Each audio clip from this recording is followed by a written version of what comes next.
stood in the center of the Galactic Council chambers and watched as the alien representatives took their seats. The massive circular room stretched high above him, with viewing platforms writhing in tiers like an ancient amphitheater. Beings from 100 different worlds filled the platforms. Some had scales, others had fur, and a few seemed to be made of living crystal. But they all shared one thing in common today. They were here to judge humanity. When Ambassador kept his face calm, he had known this day would come. Everyone back on Earth had known. They had prepared for it. Speaker rose from his seat at the head chamber. The reptilian diplomat's throat sack inflated as he began to speak. His words translated through the neural implant Jake wore behind his ear. Master of Earth said, "The Galactic Council has reached a decision regarding humanity's place in our society. Now at once, I'm listening. Careful consideration and debate spanning 3 standard cells, we have determined that humanity poses a significant risk to the established order of galactic civilization." Paused, his yellow eyes fixing on Jake. "Earth and all human colonies are hereby expelled from the Galactic Council. All trade agreements are. All communication channels will be severed. All human vessels must leave Council space within 10 standard days." It rippled through the chamber. Some aliens looked satisfied, others appeared uncomfortable with the decision. A few wouldn't meet Jake's eyes. "I asked the specific charges," Jake said quietly. Being that looked like a floating cluster of tentacles spoke up. "Your species expands too quickly. You colonize worlds without proper authorization. You ask too many questions about technologies that should remain classified." "Reckless," added a 4-armed delegate from the collective. "Your people take risks that endanger others. You refuse to follow protocols that have kept the galaxy stable." Short continued, "Humanity is too young, too aggressive, and too unpredictable to remain part of this council. Perhaps in a few thousand years, when your species has matured, we can revisit this decision." Stood silent for a long moment. The entire chamber waited for his response. They expected anger. They expected pleading. Some probably hoped for threats they could use to justify their decision even further. Instead, Jake smiled. "Understand," he said. "Thank you for your time and consideration. Earth accepts your verdict." "LinkedIn Enterprise, you accept." "Of course, you've made your position clear. We respect your decision." Jake looked around the chamber, meeting the eyes of as many delegates as he could. "Humanity will begin withdrawal immediately. We'll have all our people out of council space within the time frame." The delegate sounded almost disappointed. "No protest, no appeal." "Oh," Jake said simply. "You don't want us here. We won't stay where we're not wanted. It's that simple." Turned and walked toward the exit. His footsteps echoed in the suddenly quiet chamber. Messenger called out, "What will Earth do now?" Paused at the doorway and looked back over his shoulder. "We'll do what humans have always done, Speaker. We'll adapt, we'll survive, we'll thrive." His smile widened slightly. "Just nod." Doors closed behind him with a soft hiss. In 3 hours, the first human ship began leaving council space. The staff on Uniprime packed their belongings with practiced efficiency. Files were deleted. Equipment was loaded onto cargo haulers. By nightfall, the Earth Embassy building stood empty. Trade stations throughout council territory, human merchants closed their shops. They settled their debts, said quiet goodbyes to the few aliens who had become friends, and boarded transports heading toward human space. Colonists on mixed species worlds received evacuation orders. They had 48 hours to gather what they could carry. Most were ready in 24. They had been preparing for this for years. Beat of the withdrawal shocked the council observers. It was too organized, too smooth. This wasn't a panicked retreat. This was a planned extraction. "Knew," muttered a junior analyst from the communion, watching transport ships lift off from a shared colony world. "They knew we would do this." Supervisor and older with graying fur nodded slowly. "Perhaps they did, or perhaps humans simply planned for every possibility. Either way, they're leaving faster than we anticipated." 7th day, the last human vessels assembled at the edge of council space. A fleet of colony ships, cargo haulers, military escorts, and civilian transports. Thousands of vessels of all sizes, all bearing the blue and green emblem of Earth. Military ships monitored the exits from a safe distance. They had orders to ensure the humans left, but not to interfere otherwise. Foster commanded the rear guard from the bridge of the Earth vessel Defiant. He was a gray-haired man with sharp eyes and a jaw that looked like it had been carved from granite. He had fought in the border wars, had negotiated peace treaties, and had represented Earth at a dozen diplomatic functions. Now he was leading humanity's final departure from the galactic community. "Ship's report ready, sir," his communication officer said. "Send the message. All vessels execute protocol homeward." Across the fleet, human ships activated systems the council had never seen before. A strange shimmer appeared around each vessel, like heat waves rising from hot pavement. The council centers registered massive energy spikes. "What are they doing?" demanded the council observer from his monitoring ship. Sensor operator stared at his display in confusion. "I don't know, sir. The energy signatures don't match anything in our database." Shimmer around the human ships intensified. Then, in the space between one heartbeat and the next, every human vessel vanished. It jumped, not warped, vanished. Sensors showed nothing. No residual energy, no warp signatures, no spatial distortions. One moment, the human fleet filled their displays. The next moment, empty space. And then the observer shouted, "Full sensor sweep, they have to be somewhere." The sensors found nothing. The human fleet had simply ceased to exist as far as council technology could detect. Unit Prime, emergency meetings began immediately. The council members who had voted for Exile suddenly looked less certain of their decision. "Where did they go?" demanded of his advisors. "Don't know, Speaker," admitted the chief military strategist. "That technology, whatever it was, it's not in any of our records. We've never seen anything like it." "Probes to Earth," ordered. "Find out what's happening in their home system." Probes were dispatched within the hour. They approached Sol System Earth's home with full center arrays active. Crossed the theoretical boundary of the system and promptly disappeared. All telemetry ceased. All signals stopped. 8 probes sent, 8 probes lost. "Entire system is gone," reported the Senate chief, his voice shaking slightly. "It's like there's a wall at the system's edge. Everything we send through just vanishes." But at the star charts displayed before him, where Earth's sun should have shown on the map, there was not just a dark spot, not empty space, something else. Something that blocked sensors and swallowed probes. "What have we done?" whispered one of the younger council members. He had no answer. For the first time in his long career, felt a cold thread of fear work its way down his spine. They had exiled humanity thinking it would remove a problem. It had seemed they had released something they didn't understand. 6 months passed since the humans vanished. The Galactic Council tried to return to normal operations, but normal felt different now. Something had shifted in the fabric of galactic society, and everyone could feel it. In his private office reviewing trade routes, the numbers told a troubling story. 3 major shipping routes that had passed through human space now took twice as long to traverse. Companies were losing money. Goods arrived late. Some didn't arrive at all. "It tore around where human space used to be adds 15 days to our delivery schedule," explained a frustrated merchant during a council hearing. 15 days means spoiled goods, canceled contracts, and bankruptcy for small traders like me. It was just shipping. Agricultural colonies that had relied on human-grown foods have faced shortages. Earth had exported massive amounts of grain, protein cultures, and terraforming bacteria. Now those supplies were gone. And broke out on 3 worlds, not severe enough to cause deaths, but enough to cause riots and political instability. The government requested emergency food aid from the council. We have reserves, the Council's resource administrator assured them, but they won't last forever if we're supplying multiple worlds. The failures cropped up across Council space. Devices that humans had sold or traded stopped working. The Council's best engineers couldn't figure out how to repair them. Like there's a missing piece, frustrated a technician, staring at a disabled agricultural processor that had been working perfectly for 5 years. The components are all here, but something in the programming just won't respond. It's as if the system is looking for a signal that isn't there anymore. Suspected the humans had built kill switches into their technology. Others thought it was simpler than that. The devices weren't designed to work without access to human technical support networks that no longer exist. Sent scouts to locate human colony worlds. They knew of at least 112 human settlements outside Earth's home system. Surely those couldn't all have vanished. But they had. Scout ship reached New Dallas, a human farming colony that had supported 3,000 settlers. The captain reported back with confusion in his voice. The colony is here, but the people aren't. The buildings are intact. Power is running. I can see crops growing in the fields, but there's not a single human anywhere. Scouts reported the same thing. New Boston empty, Harmony Station abandoned. Bridgewater colony deserted. Every human settlement had been evacuated completely. No signs of struggle, no indication of haste, just empty homes with the lights still on. Plan this, said the colony's chief investigator. They had evacuation procedures ready. They probably ran drills. When the order came, they simply left. Where did they go? Demanded. 112 colonies, millions of people, thousands of ships. They can't just disappear. They had, and the mystery deepened. So faced another problem. They needed answers, but there were no humans left to ask. Almost no humans. One had remained behind. Sat in a small apartment on Unit Prime and read a book while she waited. She knew they would come for her eventually. She was the only human in Council space, and she had information they desperately wanted. I came on the third day after the Council's formal summons. She opened the door to find 2 Council security officers and a diplomatic envoy. The envoy said politely, the Council requests your presence. Of course, Lear said, setting down her book. I was wondering what took you so long. Lived on Unit Prime for 8 years. She was a historian who had married a professor named Tarn. When the evacuation order came, she had chosen to stay with her husband rather than return to Earth. It was the hardest decision of her life, but she believed in her marriage more than her species law.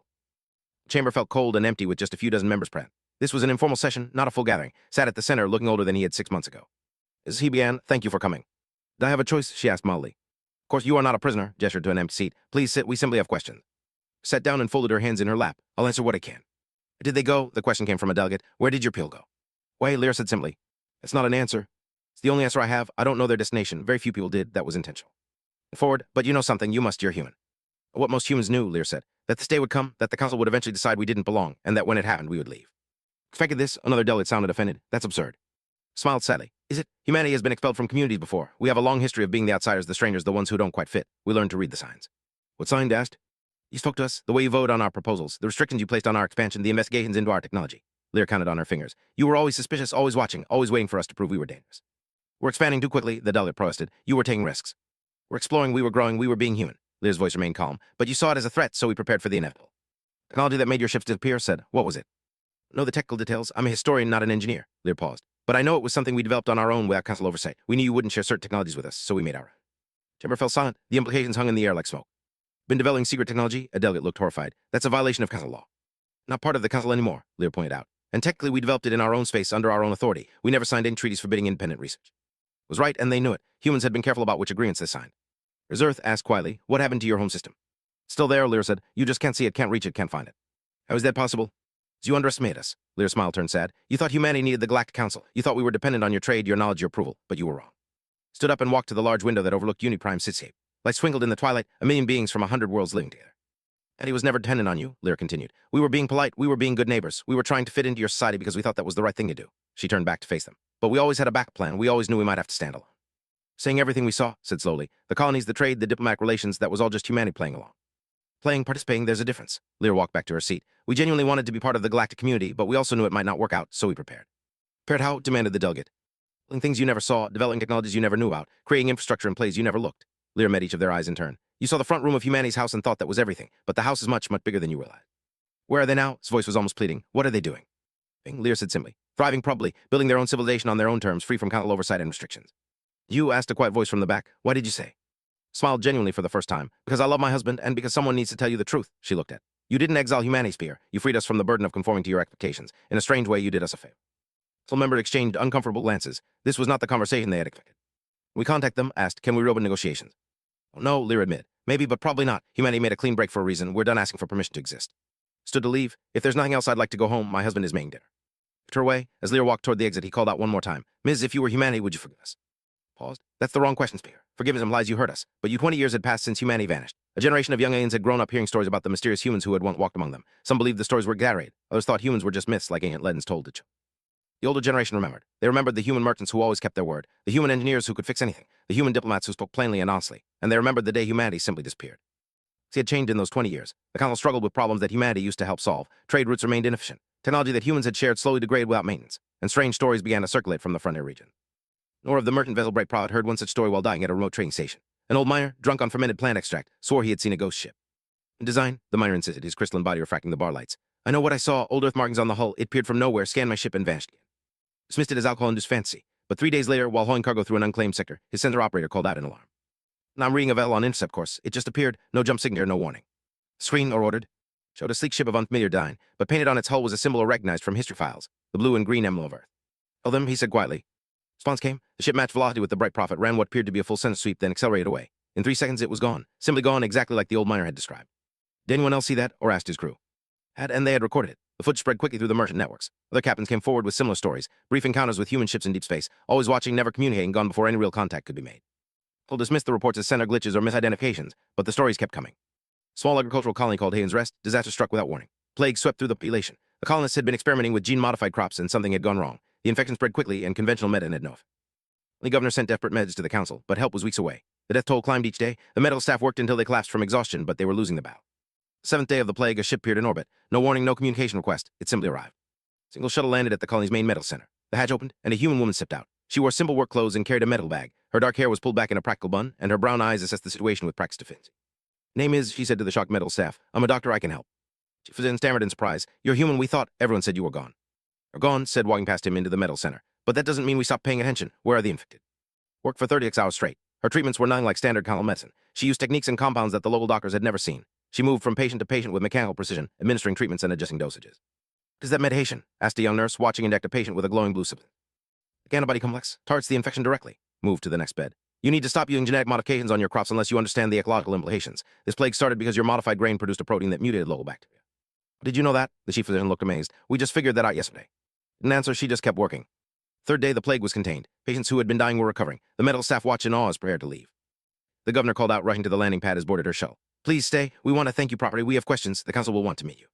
Was it the shuttle hatch? I don't want your thanks. I don't want to meet the council. I just wanted to help sick people. Why? The governor asked. After what we did to your people, why help us? You're not the council, said simply. You're just farmers who made a mistake, and sick people deserve help regardless of politics. She started up the ramp, then looked back. Next time you mod out crops, run a full ecological impact study first, and don't mine in asteroids with high concentrations of element 115. It's radioactive in ways your sensors can't. Lifted off before anyone could respond. It climbed through the atmosphere, reached orbit, and vanished in that same impalpable way. The colony sensors showed nothing. No jump signature, no warp trail, just empty space where the shuttle had been. Story spread across council space like wildfire. Humans were still out there, watching, helping when they chose to, but refusing all attempts at contact beyond immediate crises.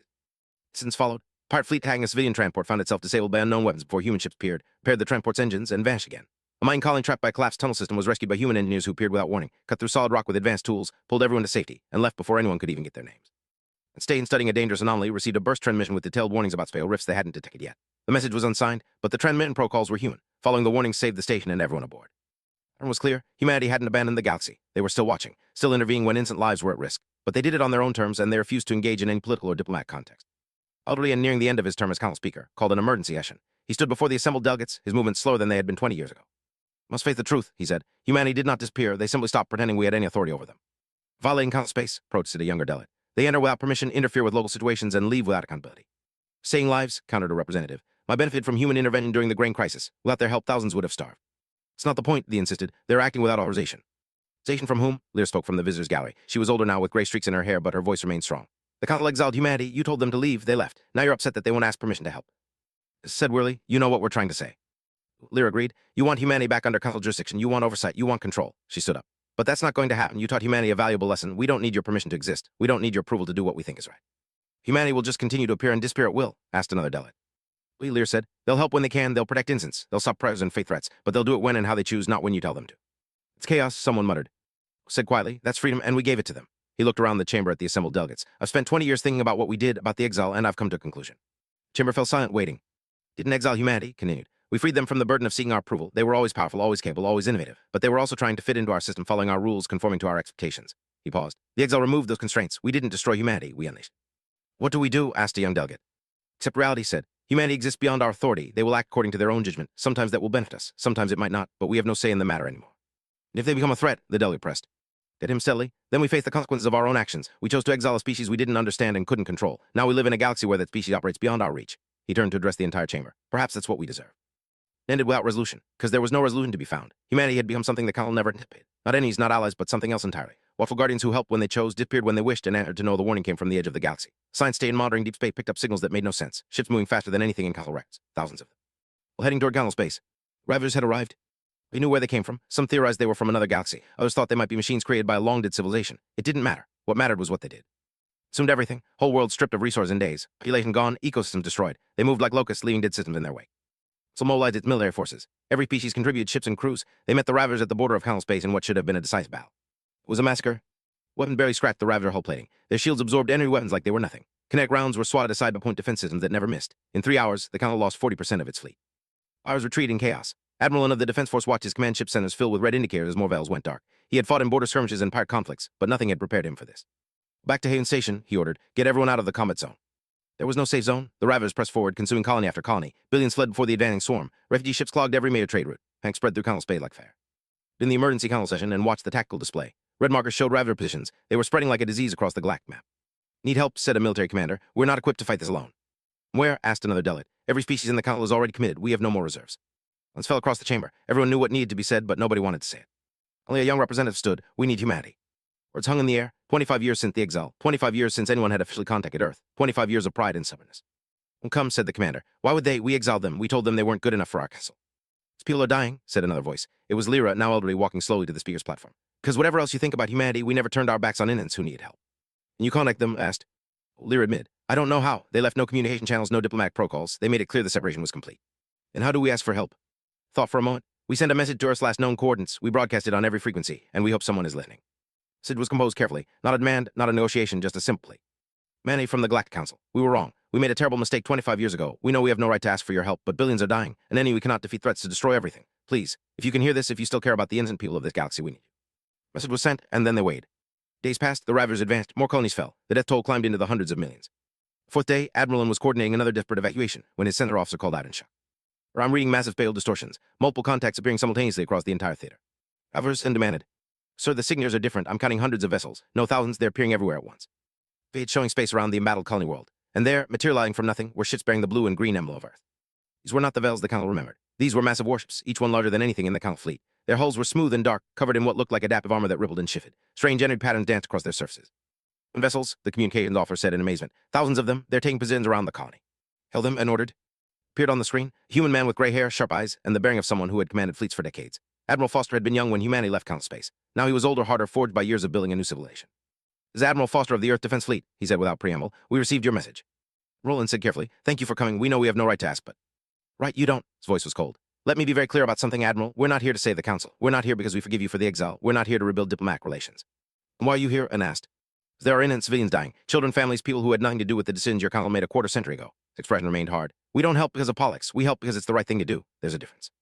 When could respond, the Ravagers arrived. Their swarm fleet dropped out of faster-than-light travel and immediately began their attack on the colony below. Ships ordered calmly, engage the enemy, show them why you don't threaten Earth's neighbors. The fleet moved with precision that took in breath away. Ships positioned themselves in perfect formation, creating overlapping fields of fire. When the Ravagers opened fire with their devastating weapons, the human shields absorbed the impact without even flickering. Humanity returned fire. These were unlike anything the Council had ever developed. Beams of white light that tore through Ravager armor like paper. Missiles that phased through shields before detonating inside any hulls. Fighter craft that moved with improbable agility, their pilots apparently predicting any movements before they had. Are they doing that? Whispered in tactical officer. Lynx, guessed the center operator. Direct connection between pilot and ship. Response times faster than any organic being should be capable of. Battle was brutal but short. In 18 minutes, the Ravager attack force was destroyed, not damaged, not driven off, completely annihilated. Phase reappeared on the screen. Admiral, and evacuate the colony. We'll hold this position while your transports get clear. You can help fight, and protested. Fence, but you'd just be in the way. His tone was cruel, just factual. Your weapons can't hurt them. Your shields can't stop them. You fought bravely, but this is beyond Council capabilities. Let us handle it. The next 6 days, human force swept through Council space like an avenging wind. Ravager fleets that had seemed unstoppable were systematically destroyed. Swarm ships that had consumed entire worlds were hunted down and eliminated. The Ravagers tried to adapt, tried new tactics, but humanity countered everything they did. Military observers watched in awe and growing unease. This wasn't just superior technology. This was total dominance. Humanity had spent 25 years beyond Council oversight, and they had become something terrifying. Not just more advanced, said analysts studying battle recordings. They're operating on a completely different level. Our best weapons are children's toys compared to what they have now. The 7th day, the last Ravager ship was destroyed. Foster returned to Council space and requested a meeting with the leader. Arrived with a small escort and no ceremony. When he entered the Council chamber, he looked around at the alien faces watching him. Some looked grateful, others looked afraid. Ravagers are gone, said simply. We pushed them back beyond the Galactic Rim. They won't return. Well, Foster said, his aged voice trembling slightly. We cannot express our gratitude. You saved billions of lives. So we did, pulled out a data pad, which brings us to payment. The chamber went silent. Payment, a delegate asked. Not a charity, said flatly. We expended significant resources in this operation. Fuel, ammunition, ship repairs, medical supplies for wounded civilians. Everything has a cost. He activated the data pad and numbers appeared on the chamber's main display. was staggering, but when council accountants reviewed the itemized list, they found every charge was fair, not generous but not exploitative either. Humanity was charging exactly what their service had cost, nothing more. It's a logistics invoice, said a stunned financial controller. They're treating it like a business transaction. So that's what it is, said. We help because people needed help, but that doesn't mean we're going to bankrupt ourselves doing it. The council has resources, use them to pay what you owe. We thought, began, we hoped that perhaps this could be the beginning of reconciliation, that humanity might consider rejoining the council. It was not a pleasant sound. Rejoin? Why in the world would we do that? Because we need each other, said desperately. This crisis proved it. Together we could. What, go back to the way things were? Shook his head. You exiled us because you thought we were dangerous, unpredictable, too independent. Well, you were right. We are all of those things, and out here beyond your oversight, we've become more dangerous than you can imagine. Clower this platform. But here's what you never understood. Being dangerous isn't the same as being evil. Being independent isn't the same as being hostile. We left countless space and built our own civilization. We thrived without you. Yet you came when we called, said Adela softly. It was the right thing to do, repeated. Not because we owe you anything, not because we need you, because innocent people were dying and we had the power to stop it. He looked around the chamber. But don't mistake command for weakness. Don't think that makes us friends. We'll continue to help when we choose to, but we'll do it on our terms, not yours. What happens now? Asked. 50 years had passed since the exile. The galaxy had found a new balance, strange and sometimes uncomfortable, but functional. Humanity existed as a separate entity, neither part of countless space nor opposed to it. They were simply there in the dark between the stars, doing what they wanted on their own terms. Cross arrived at Uniprime on a standard transport, carrying a single bag and wearing casual civilian clothes. He was young for an amateur, maybe 30 standard years, with dark hair and an easy smile. But his eyes were sharp, and he moved with the quiet confidence of someone who knew exactly where he stood in the universe. He had learned not to expect ceremony from humans anymore. Daniel checked into a modest apartment in the diplomatic quarter and sent a simple message to the council. He would be available for meetings starting tomorrow. Long dead, the current council speaker was a named, middle-aged, and practical man. She had grown up during the exile, had been a child when humanity vanished. The stories she heard seemed almost mythical. Now she sat across a table from a real human, and he was drinking tea like it was just an ordinary day. As her across, she began carefully. Welcome to Uniprime. You speaker, and please call me Daniel. We don't stand much on ceremony these days.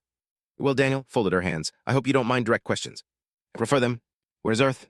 He smiled. Still where it's always been, orbiting Sol, third planet from the sun. Know what I mean? Why can't we find it? So we don't want to be found. Daniel took another sip of tea. Earth is home to 8 billion humans now. We've built a civilization we're proud of, and we prefer to keep it private. Surely you must trade with someone. How do you get resources? Have our own colony worlds, our own mining operations, our own agricultural systems. Daniel set down his cup. The council keeps thinking we need you for something. We don't. We're completely self-sufficient. The flash of frustration. Then why are you here? Why establish an embassy at all? It's completely cutting ties would be rude, Daniel said simply. And because sometimes our interests align, like when the Ravagers attacked. We help then and we'll help again if needed, but on our terms. Terms seem to be very expensive. Note. The council is still paying off the debt from the Ravager War. Charge fair market value for our services. Would you prefer we had done nothing? Oh, of course not, but surely there could have been some consideration for the fact that we were facing extinction. Looks Breton hardened slightly. You want to talk about consideration? About mercy? About special treatment? He leaned forward. 50 years ago, your predators exiled my entire species because we didn't fit their vision of proper galactic citizens. They didn't show consideration then. It was a mistake, said quietly. Everyone knows that now. Yes, it was, and humanity learned a valuable lesson from it. Daniel's voice remained calm but firm. We learned that trying to please everyone else meant limiting ourselves, that asking permission meant accepting restrictions we didn't need, that being part of the council meant playing by rules designed to keep us small. You're punishing us for decisions made half a century ago. Daniel shook his head. We're not punishing anyone. We're just not going back to the way things were. The exile freed us, Spear. It let us become what we were always meant to be. Why would we give that up? He hit him for a long moment. What do you want, then? What does humanity want from the galaxy? Left alone, mostly, to build our own future. Daniel finished his tea. But we're not isolationists. We'll maintain trade relations with species who respect boundaries. We'll respond to genuine emergencies. We'll even share some technology if the request is reasonable. What's reasonable?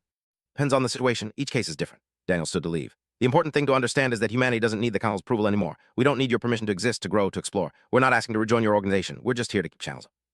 Daniel left, sat alone in her office, and stared at the city lights outside her window. Her aide entered cautiously. Well, the aide asked, how was he? Professional, completely immovable, sighed. They really have moved on, haven't they? We're not partners to them. We're just neighbors they occasionally help. Is that such a bad thing? Don't know, admit, but it feels like we lost something we didn't know we had until it was gone. Relationships between humanity and various council species grew slowly over the following years. Some species earned closer bonds through demonstrated friendship. Who had always been curious about human technology established educational exchange programs. A few students even received permission to visit human colonies, though never Earth itself.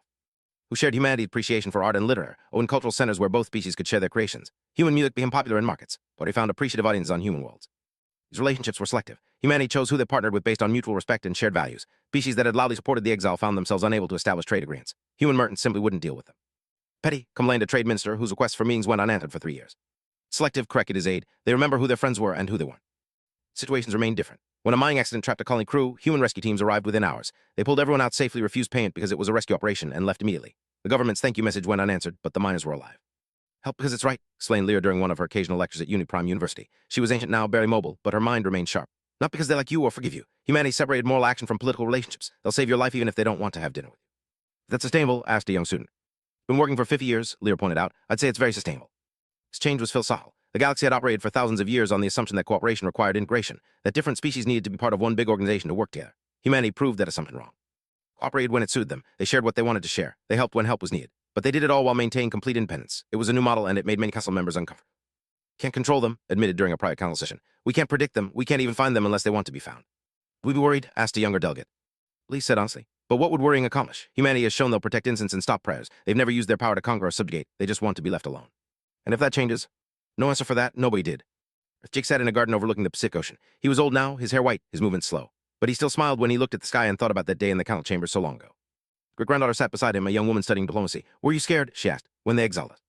Jake said, relieved actually. We had been preparing for it for years. Part of me was glad when it finally happened.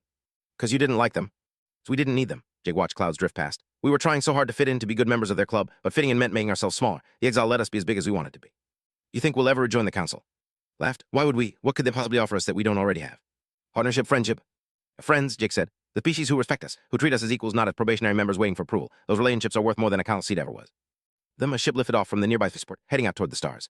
One of thousands making similar journeys every day. Humanity spreading across the galaxy on their own terms, building their own future, answerable to no one but themselves. Classroom on Uniprime, teacher showed students a historical recording. Young aliens watched footage of the exile vote, of Jake's calm acceptance, of the human ship vanishing into darkness. And then what happened? Asked a student. Humanity disappeared, the teacher said. Or so everyone thought. In truth, they just stopped asking permission to exist. They built their own civilization better than what they left behind. And sometimes when the galaxy needed help, they came back. Not as members of our society, but as independent actors choosing to do good. Are they heroes? Another student asked.